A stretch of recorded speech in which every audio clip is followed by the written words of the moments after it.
салому алайкум бинандагони хабар тиҷи, ман Набиҷон Юсупов бо шумо мебошам.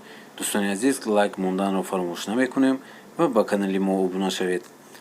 сол то сол президент Тоҷикистон Эмомали Раҳмон ҳангоми сафари худ ба минтақаҳо бештар дар ифтитоҳи иншооти гуногуне иштирок мекунад, ки аз ҳисоби соҳибкорони маҳаллӣ сохта шудаанд.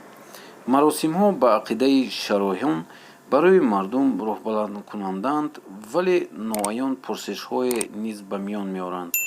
баъзеҳо инро талоши аз номи давлат ҷилва додани самараи кори дигарон ва иддадаи дигар баръакс ягона роҳи маҷбур кардани соҳибкорон барои саҳмгузорӣ дар рушди кишвар медонанд.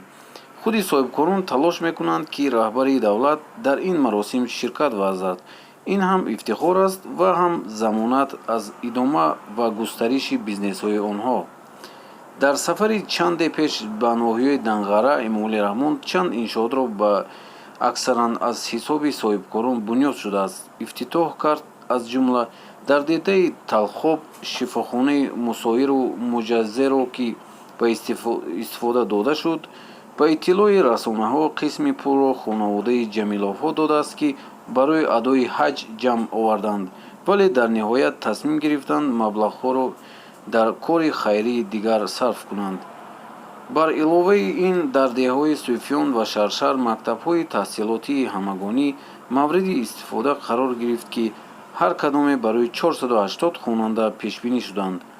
пули инҳоро тоҷирони ноҳия доданд, вале ҳиммати соҳибкорон бо ин маҳмуд нашудааст.